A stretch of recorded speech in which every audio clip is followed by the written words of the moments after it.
Hello, sorry to keep you all waiting. Before I begin, it is day 42 of the botched New York City primary, where still there is no election results in one congressional race. This, as the New York Times notes, is due to, quote, the deluge of 400,000 mail-in ballots, previewing the, quote, challenges facing the nation as it looks towards conducting the November general election with mass mail-in voting. Now I'd like to highlight the Trump administration's actions on telehealth, which the president detailed yesterday. The president signed an executive order to make regulatory reforms allowing for greater access to telehealth and toward making it permanent. The Trump administration has cut red tape, allowing telehealth services for seniors and for other Americans. 35% of Medicare beneficiaries took advantage of the president's reform, seeking telehealth services over the phone rather than through video conference. A simpler and a smarter way to go about things is now available to Medicare beneficiaries. The president also took executive action to boost rural healthcare services. According to a 2019 study by Navigant, rural hospitals would be devastated by Medicare for All, otherwise known as government takeover of healthcare. And under that analysis, they found that if Democrats had their way, 55% of rural hospitals, or 1,037 hospitals across 46 states, would be at high risk of closure. The president's executive order calls for strategic investments in our rural communications infrastructure, which will expand telemedicine and rural broadband access. Democrats seek to deny Americans their health care freedom, but President Trump is working hard to save your health care by guaranteeing protections for people with pre-existing conditions, eliminating the highly unpopular individual mandate of Obamacare, stopping surprise medical billing, increasing transparency, and lowering drug prices. President Trump will continue to work hard to enact these healthcare principles by requiring price transparency, allowing states to purchase drugs from other countries, and improving Medicare to lower drug prices and reduce out-of-pocket costs for seniors, and by ending surprise medical billing and making companies compete for your business by providing more options and more affordable plans. Lastly, later today, Senior Advisor to the President, Ivanka Trump, will be joined by Attorney General Barr, Director of the Domestic Policy Council, Brooke Rollins, executives from organizations that combat human trafficking, and survivors from across the country for a roundtable to highlight newly awarded Department of Justice grants to provide safe, stable housing to survivors of human trafficking. DOJ will award over $35 million in housing assistance grants for victims of human trafficking to provide supportive housing and appropriate services to survivors of human trafficking. And with that, I'll take questions. Yes. Thank you, Kayleigh. Two questions about the coronavirus. The president of the Minneapolis Federal Reserve, he said 2 days ago that he believed that the only way to have a real strong, robust economic recovery would be to shut the country down again for a month to 6 weeks. I know that this idea of short-term pain for long-term gain has been shot down before by President Trump, but has it been given any more consideration given the recent flare-ups across the country? No, and I would refer you to what Dr. Fauci said back in May. He said we can't stay locked down for such a considerable period of time that you might do irreparable damage and have unintended consequences, including consequences for health. And several of those consequences I've outlined for you before. For instance, the fact that in any given year you have 120,000 Americans who die from drug overdose or suicide, and we saw during the lockdown previously that we saw overdoses nationally jump by 18% in March and 29% in April, 42% in May. Overdoses do go up, suicides do go up, cancer cases are missed, as Dr. Scott Atlas has pointed out, that in the U.S. alone there are 150,000 new cancer cases that arise every month among patients. Most have not been seen, and that was referring to the lockdown. The American Cancer Society also noted that during the pandemic they've seen an 80% drop in cancer cases being identified. So there are many health consequences. Those are three of what are a long list. But so no matter how bad it gets, you don't think there's any way that President Trump would look at a nationwide I'm certainly lockdown? not going to engage in hypotheticals, but no, the president is not considering a national lockdown. What he is encouraging is mitigation efforts like wearing a mask, which is patriotic, like social distancing, and engaging in these really common sense, safe measures to safely reopen and avoid the health consequences of a lockdown. Okay, and one more thing about the negotiations going on today on Capitol Hill.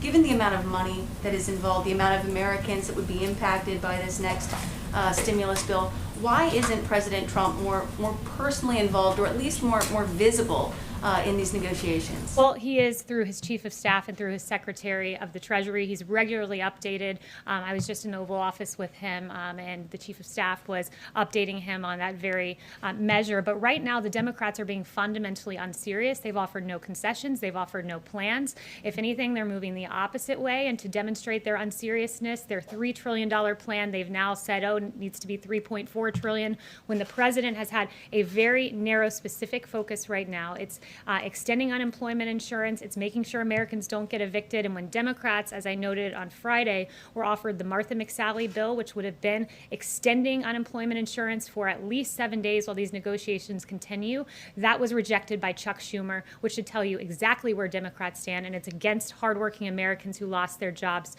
through no fault of their own. Yes. The president about 10 minutes ago tweeted about vote by mail absentee voting. He says, in Florida, the election system is safe and secure, tried and true. What, in his view, changed? Was he advised by Republicans that he was potentially suppressing his own vote by stoking unfounded fears about mail-in voting? And will he admit now what is the fact that voting across the country by mail is safe and secure and tried and true? Well, the president has always said that absentee voting for a reason is different than mass mail-out voting like what Nevada is seeking to do, which leads to mass It's the fraud. same thing. And also, I'd refer you to the campaign on this, but there was a victory in Florida with regard to ballots. So I believe that's what he was referencing. Would refer you to the campaign for details on that. But he's been unmistakably clear that when you have this mass mail-out voting, like what Nevada wants to do, the consequences are real. When the Las Vegas Journal-Review was reporting, did extensive and very good reporting on Nevada's first all-male primary election. They note that there were photos of ballots tossed in trash cans, littering apartment mailbox areas, dozens pinned on the complex's bulletin boards in various apartment complexes. And you have a postal worker who said that when she went to go deliver some of these ballots, in several cases people had moved or died. She kept 65 ballots on her first delivery, 100 on her second. It is with fraud and with delay, and that is what the president stands firmly against. He wants a free and fair election. Extensive research shows that there is fraud in vote-by-mail systems is extraordinarily rare. The president votes by mail, you vote by mail, and a dozen other top Trump administration officials vote by mail. So with regard to the absentee system, that's right, and there is ample evidence of fraud. I would point to the best example of this, and very recent, was May 12th, New Jersey's special election in Paterson, New Jersey, where 1 in 5 mail-in ballots were found to be fraudulent in the election. New Jersey officials were charged in that case, and resident Ramona Javier said this is corruption, this is fraud. There are 8 relatives and immediate neighbors she knows of listed as having voted, but who insist they never even received a ballot. There are ample examples of fraud, and we can get those to you more than just Paterson, New Jersey. Another question on a different issue. What can the administration tell us about the deadly explosion in Beirut? What led to it? Do you understand? So that was breaking as I came out. We're tracking it closely, and just rest assured that we're taking a very good look at that. Yes. Kayleigh, thank you. The environmental bill the president signed this morning, it was passed overwhelmingly by both houses of Congress. Both Republicans and Democrats signed on to that legislation. Can you explain why there were no Democrats at the ceremony or even mentioned in the president's remarks? The president is very proud of what happened today, the single largest investment in America's national parks and public lands in history, the most significant conservation achievement since Teddy Roosevelt won the support of more than 850 conservation groups, and it provides $900 million a year in permanent funding to the Land and Water Conservation Fund. And you're asking about recognition of congressional Democrats right now, and the only thing that we're recognizing about congressional Democrats right now is how appalling it is that there are Americans who are going without paychecks because they refuse to partner with Martha McSally, Republicans, and the president in ensuring that those payments go out. Kayleigh, the president has said, as recently in this Axios interview, that he believes that many people believe that there's disadvantages to testing. Can you walk us through what those disadvantages are, and if, as he stated back in June, he still believes that testing is overrated and makes the U.S. look bad? So I would know what the president refers to with regard to testing is that, the media doesn't often acknowledge that when you do the most testing in the world, lead the world in testing, that you do identify more cases. So that is what he refers to with testing, and he's made that point a few times. But look, we lead the world in testing, and the president's very proud of this. The administration's very proud of this. We've done more than 60 million tests, on track, according to HHS, to do 100 million by September. That's extraordinary. And when you compare that to the next highest number, India, in the ballpark of about 16 million tests, what we've done in this country is impressive, and the president's very proud of that effort. Do you still believe that testing in the U.S. is overrated? The president, again, points out that the media refuses to acknowledge that when you test so much, you do identify more cases. That's the point he was making, and he's very proud that actually since March 12th, we have increased daily testing by 32,000%. Worth mentioning, this is a novel virus. There wasn't a test, and this president led the way in getting emergency use authorizations to, one, identify working tests, and then to surge the testing capacity by 32,000% since March 12th, and that's thanks to President Trump. Thanks, Kayleigh. On TikTok, the president has argued that the United States should receive money in return for a potential sale, but he hasn't really explained how. Under what authority could the Treasury collect fees from China, from Microsoft, or from any other U.S. buyer to get this done as the president demanded?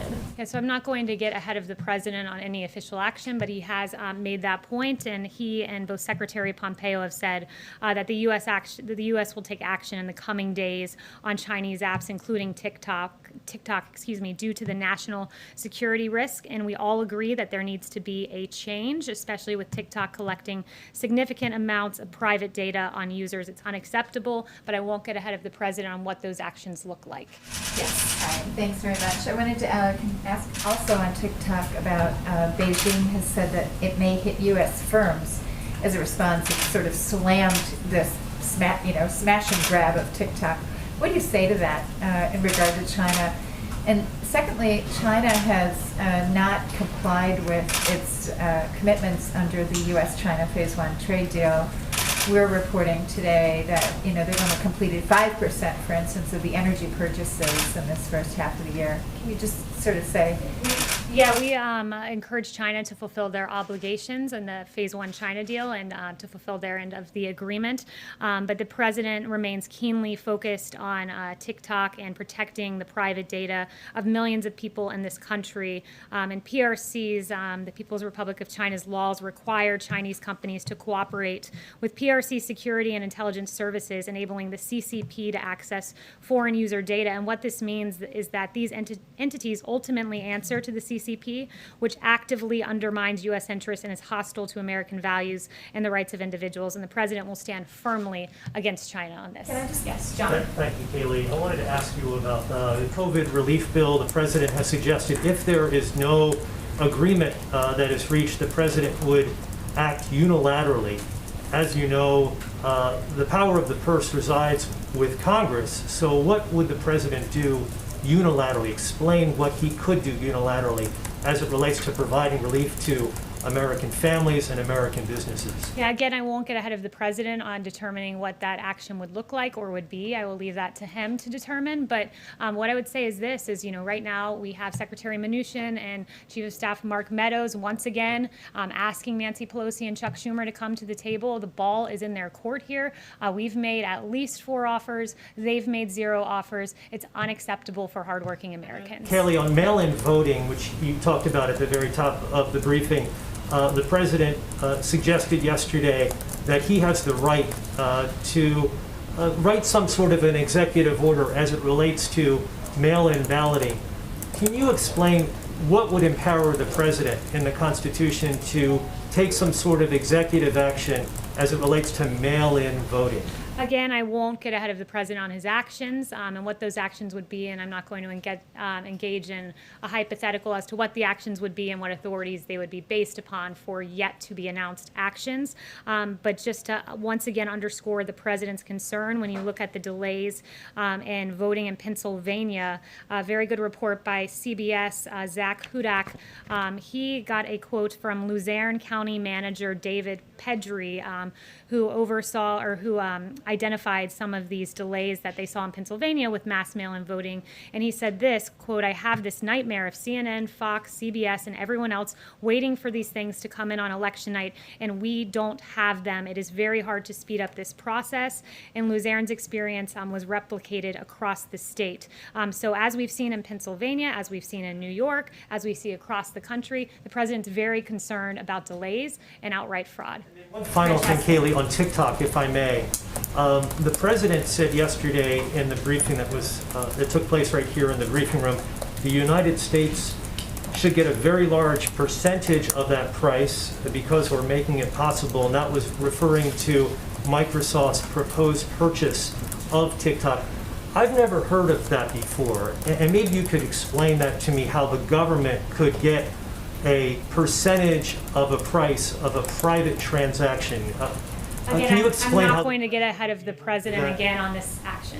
Yes, Francesca. Kayleigh, I want to ask you something about the executive orders, but I do want to follow up on Kristen's question and just get a better understanding of what the president is doing personally to make sure that those extra unemployment benefits are reinstated. Is he calling senators on Capitol Hill? Does he have any plans to meet with Nancy Pelosi or Chuck Schumer personally? And is the White House concerned that all parties will be blamed if there is no deal and voters will just stay home in November? No one has worked harder to ensure that those payments get to Americans than this administration. Chief of Staff Mark Meadows, Secretary of Treasury Steve Mnuchin have been on the Hill many days now trying to get this deal worked out. But it is Democrats, it is Nancy Pelosi, it is Chuck Schumer that are making an absolute mockery of this process rather than coming towards us and do a clean extension of unemployment insurance. They are moving beyond what their initial request was of $3 trillion, and then they moved to $3.4 trillion. They wanted $100 billion for schools, and we offered $105 billion, to which they rejected. They are making a mockery of this process. We're still engaging with them, but this president has been clear. He's ready to act on this, and it is of paramount importance to him. And again, why would you reject Martha McSally's clean extension? Democrats are fundamentally unserious, and they're making a mockery of the process. Calling them? You mean? Okay, then if you don't want to move on that, with regards to the executive orders, the president has signed a flurry of those recently. He said yesterday that he expects to have a health care plan by the end of the month and also an immigration plan by next month. Does the White House feel a sense of pressure to get everything on the president's to-do list done before November? No, but the president moves at a very rapid pace, and he wants to get as much of his agenda accomplished this term and going into next term. This president's done a lot already, but he will work on COVID, and alongside that, many other issues as he routinely does. This administration often is accomplishing items on 2 or 3 different topics in a day, as you can see today with the human trafficking, the event this morning, and then also I have an announcement the president will have a COVID briefing at 5:30. But I do want to just step back and say this with regard to COVID. I think it's really important to put the successes of this administration in context, and I got some new information from HHS just before I came out here. This was a novel virus. There were no tests. There were no therapeutics. But what did this administration do? We, as I noted earlier, surge testing, increased it by 32,000 since March. HHS is projecting 100 million tests completed by September. Because of President Trump's tearing down of red tape, there are more than 230 clinical trials of potential COVID drugs and biological products are underway, and over 510 are in the planning stages. Today, NIH announced 2 separate COVID COVID treatment trials, Active 2 and Active 3, and these are monoclonal antibody treatments. And also by September, we have secured more than 500,000 courses of treatment of remdesivir. That is one of the several therapeutics that this president has achieved in finding for the American people to treat this novel disease, this novel virus. And the vaccine, again, moving to phase 3 clinical trial at the fastest rate for any novel virus in history. This could only be accomplished by President Trump, by a businessman in the White House who is not only on the race to get a vaccine, we have 2 in phase 3 clinical trial, but is securing 100 million doses in advance so that we're ready to ship them out. This president has been hard at work on COVID, along with a number of other issues, and those EOs will be forthcoming. Yes. Are you calling on me? Can I please go? Yes. Israel reopens. No, you can go Israel ahead. opens schools. I called Israel on you. opens schools. Israel opened schools, Please and go. they had issues with that. There were outbreaks. Students got I sick. called on you. What do you think of the fact that Israel Denise, opened you- schools and had to close? I called on you and you didn't ask your questions, so then I proceeded To speak call on over you. another reporter, I wasn't going to Go do ahead, that. So Andrew. do you not want to answer my question now that I was not being rude to another Go ahead, reporter? Andrew. Okay, the president said in his interview with Axios that he's doing everything he can do to address the virus. Is that really true? I mean, is there nothing more that he can do at this point? And also, is he willing? Does that suggest that he's willing to accept the number of deaths that we're seeing every day? No, we are hard at work each and every day to defeat the invisible enemy. And in fact, just to give you an update on some of the actions we've taken, right now there are currently 28,220 U.S. government personnel deployed for COVID-19 response. On top of that, next week, Dr. Birx has visited states across the country, and next week she'll be visiting Indiana, Ohio, Kentucky, Tennessee, and Virginia.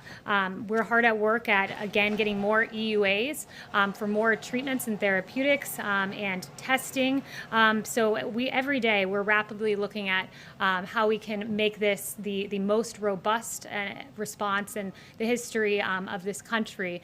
And I think that we've done that when you look at remdesivir and the therapeutics at play, and the case fatality rate is really indicative of what this president has done. When we have the lowest case fatality rate, one of the lowest in the world, below the average of the world, and below Europe, that shows that our therapeutics are working. Remdesivir, convalescent plasma, and dexamethasone.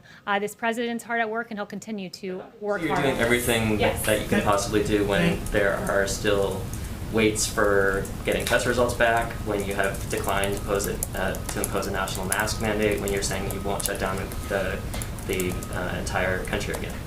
So with regard to testing and the timing, when we identify a problem, we quickly identify a solution. And when there were delays in testing, we immediately identified pool testing as a way to increase the speed of testing. We already lead the world in testing, so to increase the speed, we move towards pool testing. And that's the flexibility with which this administration adapts to problems we identify on the ground, and we rapidly develop a solution to ameliorate the problem. Yes. Thank you, Kayleigh. Would the president like to see Mitch McConnell put the $600 extension of the unemployment benefits through the end of the year on the Senate floor to put the Democrats in the spot of having to vote for that clean extension? So I haven't talked to him about that proposal, and I don't want to get into the middle of the negotiations. But it's safe to say is there's been one proposal, one clean proposal to extend unemployment insurance. That was put forward by Martha McSally. The president was ready to sign it, and it was rejected by Chuck Schumer and Nancy Pelosi. Can I follow up and just Yes, you ask on a slightly separate topic, whether or not the White House has a view on whether or not members of the media, a pool, should be allowed to cover the Republican National Convention's official proceedings in Charlotte, which apparently, as of right now, because of the space limitations, the convention committee is saying that that's not going to be possible. I'm not read into the convention discussions, but I certainly will inquire about that and follow up with you and find out what the status is. Yeah. Thank you. Yes. Thank you so much, Kayleigh. Do you have anything with regards to the massive explosion in Beirut that occurred earlier? Again, that was breaking as I came out here, and it's safe to say we are monitoring the situation. Yes. Thanks for calling on me. I wanted to give my question over to you, Nish. Sure, that's fine. Thanks so much. So my question is, I have two questions. The first question is, Israel opened its schools back up. They thought they had the virus under control.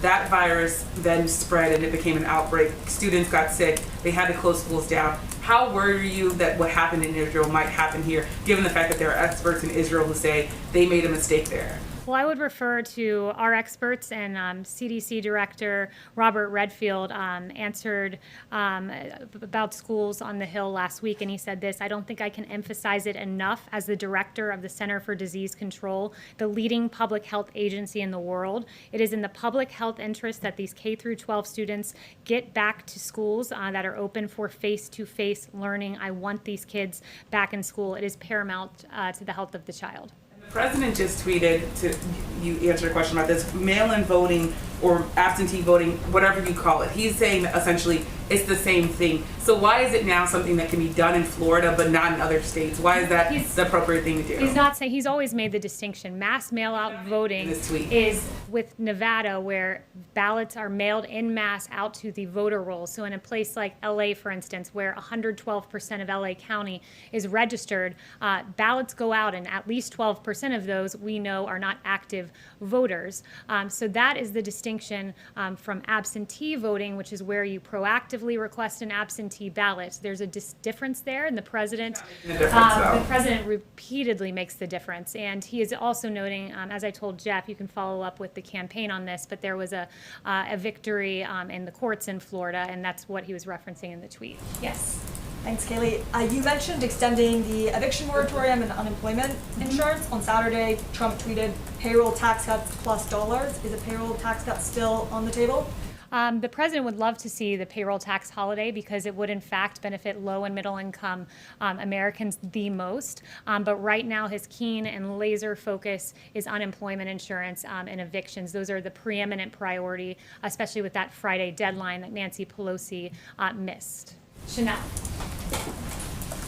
Thank you, Kayleigh. This administration has identified human trafficking as a crisis and has worked to combat it.